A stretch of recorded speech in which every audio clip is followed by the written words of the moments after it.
Doctor साहब, वजारत खजाना दावा करिए कि जीडीपी ग्रोथ 4% के करीब पहुंच सकती है, लेकिन माहाना माशी आउटलुक में जीडीपी का वाज़े अदद शामिल ही नहीं है। क्या वजह है कि मौजूदा मुआशी पॉलिसी सिर्फ इशारियों की हद तक तो बेहतर चल रही है, मगर आम आवाम मुसलसल गिरावट की जानिब जा रहे हैं? इसमें आपके ख्याल में पॉलिसी दुरुस्त नहीं या फिर शफाफियत का मसला है? जी शुक्रिया। दरअसल फिगर्स के बारे में तो काफ़ी दिनों से एक्सपर्ट्स कह रहे हैं कि अब उनकी शफाफियत के ऊपर उनको सीरियस रिजर्वेशंस हैं।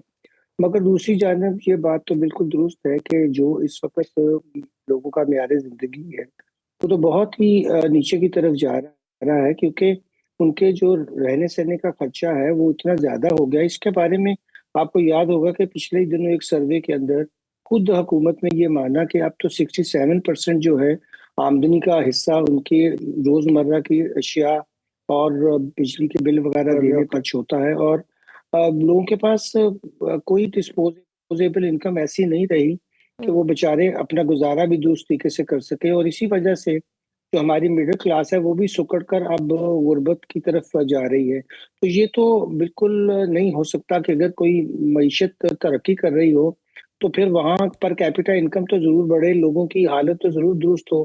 तो स्टेबिलिटी हमने थोड़ी हासिल की आईएमएफ के प्रोग्राम में। ज़ाहिर है वो आईएमएफ का प्रोग्राम होता ही ऐसा है कि उसके अंदर तरक्की करना बहुत मुश्किल होता है। तो उसके असरात तो बिल्कुल नुमायाँ हो रहे हैं, मगर इस बात से लोग काफ़ी परेशान हैं कि हुकूमत इन दिनों भी बड़े-बड़े इश्तिहारात के ज़रिए और दावों के ज़रिए ये फरमा आ रही है कि हमने बहुत तरक्की की है। तो दरअसल जब तक माना नहीं जाएगा कि मुश्किलात हैं और मुश्किलात से कैसे निकलना है, तो फिर तो आगे जाने का रास्ता भी बहुत मुश्किल हो जाएगा। ये कोई इलेक्शन कैंपेन तो नहीं है कि आप लोगों को इस तरह के तासुर दें कि बहुत बेहतरी की तरफ हम जा रहे हैं। बिल्कुल, क्योंकि एक तरफ तो ये कहा जा रहा है कि सनत और ज़राअत बढ़ रही है, दूसरी तरफ हम देख रहे हैं कि एफबीआर की टैक्स वसूली हदफ भी से भी कम है।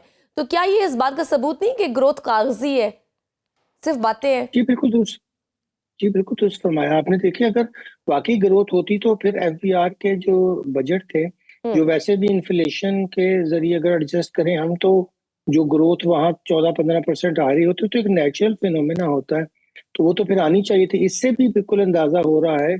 और अभी तो ये बहुत सी कलेक्शन जो है वो ऐसी है जिसमें वो एडवांस ले रहे हैं, लोगों के रिफंड नहीं दे रहे हैं। अगर एक्चुअल उनकी आप ग्रोथ एफबीआर की देखेंगे तो वो तो नेगेटिव में जा रही है, और ये इस बात की तरफ भी वाज़ेह इशारा करती है कि मईशत दरअसल ग्रो नहीं कर रही है। और अगर हम उसमें इन्फ्लेशन की एडजस्टमेंट भी डाल लें, तो फिर तो ये नेगेटिव की तरफ ही जाएगी। मेरा ख्याल है कि बहुत संजीदगी के साथ हुकूमत को एक रास्ता मुतय्यन करना चाहिए। वैसे जैसे अब आपने ये फरमाया तो मेरे ज़हन में फौरी बात आई कि अभी भी हमने 5 खरब रुपए की जो है वो मराद दे रखी हैं। तो एक तरफ तो लोगों के ऊपर हमने इतने हैवी टैक्स लगा दिए हैं, 18% सेल टैक्स लगा दिया। फिर हमने उनकी आप देख लीजिए कि सैलरी वाले लोगों के ऊपर तो 500% टैक्स पिछले 10 साल में बढ़ गया है, और वो बेचारे तो अपनी आमदनी छुपाते भी नहीं, और वो नेट होकर टैक्स पहले ही और उनका हर यहाँ तो महीने सर चला अपनी जाता है। आमदनी भी छुपाई जा रही है कि वो कहते हैं हमारे एहसासों के बारे में भी ना पूछा जाए, जो हमारे जी, हुक्मरान है। और दूसरा वो कहते हैं जी मराद भी बिल्कुल। हम डट के लेंगे और इसी अवाम के जी पैसे बिल्कुल। से लेंगे। और वो मराद के ऊपर टैक्स भी नहीं देंगे। देखिए, यही मैं इस तरफ इशारा करना चाह रहा था कि ये जो एक तो टैक्स पेयर मनी से मराद उनकी बढ़ती चली जा रही है, तनख्वाहें कई फीसद बढ़ा ली उन्होंने, सासे बताना नहीं चाहते हैं। और दूसरी तरफ आप देखें कि ये कोई छोटी रकम तो नहीं है कि जब मैं 5 ट्रिलियन की टैक्स एग्जम्पशन की बात कर रहा हूँ, तो आप देखिए सूबों को भी बहुत नुकसान हुआ है, क्योंकि इन्होंने सेल टैक्स ज़ीरो करके उसके ऊपर जो पेट्रोलियम लेवी 100 रुपीज़ पर लीटर कर दी, उसकी कीमत भी बढ़ी और सूबों को भी उसमें से कोई पैसा नहीं दिया है। और ये बिल्कुल खिलाफ आइन भी बात है कि आप सूबों का शेयर जो है वो पेट्रोलियम लेवी को नॉन टैक्स कहकर उसको जेब में डाल लें, तो उस सब के साथ ज्यादती की जा रही है। इससे देखिए खास तौर पे छोटे सूबों को तो बहुत नुकसान होता है, जिनके लिए तो जो वफाक से ट्रांसफर हैं वो बहुत इंपॉर्टेंट हैं। तो मैं समझ रहा हूँ कि ये सारी चीजें इस तरफ इशारा कर रही हैं कि वो अपनी मराद भी कम नहीं करेंगे, और टैक्स भी सैलरीड लोगों से ज़्यादा और जो दरमियाना तबका है उससे ही निकलवाएँगे, और ऊपर जो बहुत अमीर हैं या बहुत ताकतवर हैं उनको तो टैक्स एग्ज़म्पशंस दिए रखेंगे। तो इससे तो फिर माशरा हम देखेंगे कि आहिस्ता-आहिस्ता सतह गुर्बत जिसका तरफ वर्ल्ड बैंक ने भी इशारा किया कि हम उस तरफ बहुत बड़ी आबादी को धकेल चुके हैं। तो ये तो फिर कोई ऐसा बिल्कुल। मॉडल ना हुआ कि जिसमें लोगों को कोई फायदा ही ना हो। और सर दूसरी जानब स्टेट बैंक ये भी कहता है कि महंगाई 2026 और 2027 में 5 से 7% में रहेगी। तो फिर शरह सूद 10.5% पर क्यों जमी हुई है?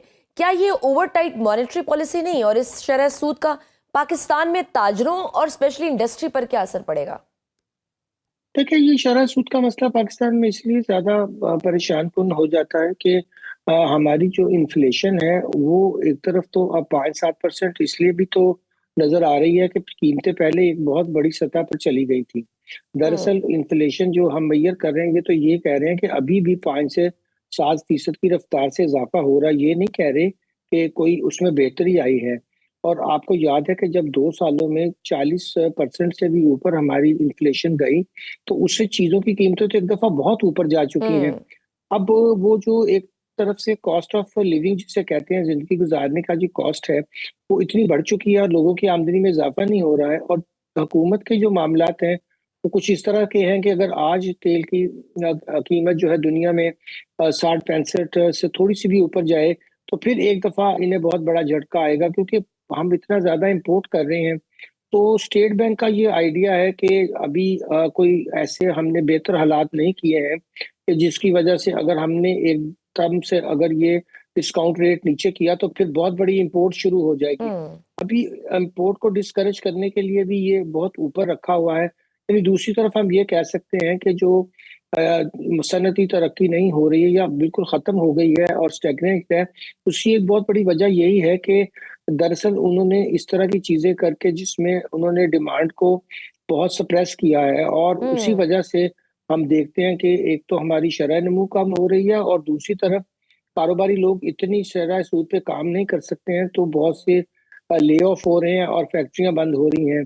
तो ओवरऑल जब तक वो स्ट्रक्चरल चीज़ों को ठीक नहीं करेंगे, ये वक्ती तौर पे नंबर पाकिस्तान में कई दफ़ा प्रोग्राम के पहले 1-2 साल में ठीक होते हैं और हम्म। फिर आहिस्ता-आहिस्ता हम खराबी की तरफ जाते हैं, क्योंकि हम अपनी बुनियादी जो चीज़ें हैं वो नहीं ठीक करना चाहते हैं। बिल्कुल, क्योंकि महंगाई 5 से 7% तो रहेगी, लेकिन हमने महंगाई को हुकूमत ये कहती है कि कम भी किया है। हालांकि ये भी टेक्निकल बात है कि महंगाई नहीं बल्कि महंगाई की रफ्तार को कम किया गया है। जी, मगर आवाम जी। को इस सुस्त रफ्तार का फायदा कैसे होगा जब कुव्वत खरीदी खत्म हो जाएगी, जब इंडस्ट्री बंद, ज़राअत तबाह, रोजगार खत्म होगा, तो फिर अवामी सतह पर हर चीज आम आदमी के लिए तो महंगी ही तस्वर होगी ना। तो फिर रोजगार के लिए आखिर हुकूमत की क्या पॉलिसी होनी चाहिए? जी, बिल्कुल, देखिए, पहले तो हमें जो टैक्स की बेशुमार एग्जम्पशंस कंसेशन है वो वापस लें तो टैक्स रेट कम करने में मदद होगी। हम्म। और इस वक्त जो टैक्स रेट हैं कंपनीज के और उसके सुपर टैक्स भी, जैसे सुप्रीम कोर्ट ने कहा है कि पिछले सालों का भी आप दें, तो उनके पास तो पहले लिक्विडिटी नहीं थी, मगर हम्म। एफबीआर को सिर्फ अपने नंबर दिखाने हैं। तो इससे कहाँ रोजगार पैदा होगा? रोजगार पैदा करने के लिए 3 चीजें तो करनी पड़ेंगी। एक, हमें बिजली को सस्ता करना है, वो हमसे हो नहीं पा रही है। फिर हम्म। टैक्सों को हमने कम करना है, वो भी हम नहीं करना चाहते। और तीसरा, एफिशिएंसी इंप्रूव करने का मसला है, उसके लिए ह्यूमन रिसोर्स की डेवलपमेंट के ऊपर किसी की तवज्जो नहीं है। और जो मॉडर्न टेक्नोलॉजी चाहिए एफिशिएंसी लाने के लिए और कॉस्ट को कम करने के लिए, वो भी हम इंट्रोड्यूस कब करवाएंगे? हम्म। हमारे पास तो शायद इतने ज़राए ना हो। जब बाहर से फॉरेन डायरेक्ट इन्वेस्टमेंट आती है तो वो इसलिए डिजायरेबल नहीं होती कि वो प्रॉफिट तो बाहर जाता ही है, मगर उसका एक फायदा सिर्फ ये होता है कि जो जदीद टेक्नोलॉजी और एम्प्लॉयमेंट है वो आपके मुल्क में आ जाती है और आहिस्ता आहिस्ता हम्म। फिर आपकी मुकामी सनतें भी उसका मुकाबला करते हुए उस तक पहुंचती हैं और उसका फायदा होता है। अब इंडिया में आप देखिए कि बहुत अर्सा तक तो वो क्लोज एक इकोनॉमी थी, मगर जब उन्होंने लिबरलाइजेशन की तो फिर उन्होंने अपनी कंपनीज का बाहर की कंपनीज के साथ हेल्दी कंपटीशन करवाया। वहां गाड़ियां उसी म्यार की बन रही हम्म। हैं जो यूरोप में बनती हैं, उनकी कीमत भी मुनासिब है और वो एक्सपोर्ट भी कर रहे हैं आप अपनी डिमांड पूरी करने। हम या तो कंपनियां जो यहाँ बना रही थी इनको प्रोटेक्शनिज्म में ले जाते हैं और हाँ। किसी को और हेल्दी जो थोड़ी कंपटीशन बहुत नहीं सर करने यहाँ पे देते। कंपनियां थी वो भी बंद होके अब जा रही हैं। जी बिल्कुल। डॉक्टर साहब, आज सोना तारीख की बुलंद तरीन सतह पर है, 5 लाख जी। से तजावज कर गया, और चांदी भी बुलंद तरीन सतह पर है। क्या ये इस बात का सबूत नहीं कि आवाम रुपए पर एतमाद खो चुके हैं? जब लोग सोना खरीदने लगे तो क्या इसे मईशत में खतरे की घंटी नहीं समझा जाता? जी, बिल्कुल समझा जाता है। देखिए ना, यही मसला है कि लोग का पैसा इस कदर डिवैल्यूएट हुआ और आगे फिर कोई हम्म। उम्मीद नहीं है कि इसमें बेहतरी होगी, बल्कि आईएमएफ तो मजबूर करना चाह रहा है कि आप फर्दर डिवैल्यूएशन करें, और वो ये कह रहे हैं कि अभी भी आपने ये जो सतह रखी हुई है, ये मसनूई तौर पर स्टेट बैंक डॉलर जो है वो मार्केट में खरीदो फरोख्त के जरिए कर रहा है। तो अगर ये लोगों को इत्मीनान हो कि पाकिस्तान की बरामदात बढ़ेगी, पाकिस्तान की इकोनॉमी आगे जाएगी, हमारी जो करेंसी है उसको मजबूती हासिल होगी, तो वो क्यों ऐसी चीजों में इन्वेस्ट करेंगे। हम्म। लोग घरों में जो डॉलर्स रख रहे हैं, जो सोना रखते हैं, ये पाकिस्तान में यही सबसे बड़ा मसला है कि इसको तो फिर हम मैयर भी नहीं कर सकते हैं, हम्म। क्योंकि जाहिर है ये वो आमदनी होती है या वो पैसा होता है जो रिकॉर्ड पे तो नहीं होता, और ये कभी फिर रिकॉर्ड पे आता भी नहीं है, और लोग इनफॉर्मल मार्केट में ही बजाय के प्रोडक्टिव काम करने के ये इसी में ही स्पेकुलेशन करते रहते हैं। यही नहीं बल्कि मैं तो समझता हूँ पाकिस्तान के स्टॉक एक्सचेंज जहाँ सिर्फ 4-4.25 लाख लोग ट्रेडिंग करते हैं, वो भी इतना कम है, और वहां भी स्पेकुलेशन ज्यादा होती है। तो अगर हम एवेन्यूज नहीं बढ़ाएंगे हम्म। और लोगों को जो है वो किसी जगह बड़ी कंपनी जो है वो पब्लिक ऑफरिंग की तरफ जाएंगे, अपने शेयर्स जो हैं वो बजाय इसके के लोन लेकर करें, वो लोगों के जो है वो शेयर से करें। और पहले ऐसा ही होता था पाकिस्तान 60-70s में, अगर आप देखें तो अखबारों में बहुत बड़े इश्तिहार आते थे 6-6 पेज के कि हम ये एक नई ऑफरिंग करने वाले हैं, इस कंपनी के ये प्रोस्पेक्ट्स हैं। और जो शुरू में लोग ओवर सब्सक्राइब करते थे और उनमें से जिन लोगों को शेयर्स मिल जाते थे वो फिर वाकई उस कंपनी के शेयर होल्डर भी उसमें फायदा भी उठाते। ये मॉडल होता है पूरी हम्म। दुनिया के अंदर। कंपनी जो है वो पब्लिक से फंड रेज करती हैं, फिर उनमें बिल्कुल। एम्प्लॉयमेंट जनरेट करती हैं, इकोनॉमी आगे बढ़ती है। हुकूमत तो आप उनको कोई भी पैसा दे देंगे, वो तो सिवाय अपनी मराद पे लगाने के, जाया करने के अलावा उनको कोई काम नहीं। मगर कम से कम प्राइवेट सेक्टर को तो इस तरफ लाया जा सकता था, हम्म। मगर वो टैक्स रेट्स मतलब इतने इसका हाई मतलब है करती कि है। मुआशी जी पॉलिसियों में फिर बहुत सारे मसाइल हैं, और जो जी सिमत एक जिन चीज की बात कर रहे थे कि डायरेक्शन ठीक हो गया है, वो भी कोई खास ठीक नहीं हुई। और काफी बड़ी अब तो डॉक्टर मीशत भी साहब है। अच्छा हमारे हमसाए में भी एक और प्रॉब्लम आ गई ना, ईरान और अमेरिका के दरमियान भी जंग के बादल जी जी मंडला रहे हैं। अगर जी ईरान पर हमला होता है तो पाकिस्तान का बराह रास्त बॉर्डर लगता है, और आलमी मंडी में तेल की कीमत और दीगर मामलात के पेश नजर जी पाकिस्तान पर बराह रास्त कितना मुआशी असर पड़ेगा? जी, काफी असर पड़ेगा। देखिए पाकिस्तान का वही मैसेज, अब अनसर्टेनिटी होती है, तेल की हम्म। कीमतें फिर ऊपर जाती हैं, और ईरान से हमें तो वो ना तेल लेने दे रहे हैं ना गैस। तो अगर आप देखिए, अगर इसी इंडिया ने उससे भी लिया, रशिया से भी लिया, और बहुत अपने बहुत बड़े वो एक्सपोर्टर बन गए ऑयल के। हम्म। इसी तरह उनका जो खाम माल था तेल का वो ले लेकर। तो हमारी तो देखिए कोई, अगर आप माशी तौर पे मजबूत नहीं है तो फिर आपकी फॉरेन पॉलिसी में भी आप इस तरह के दबाव में आ जाते हैं।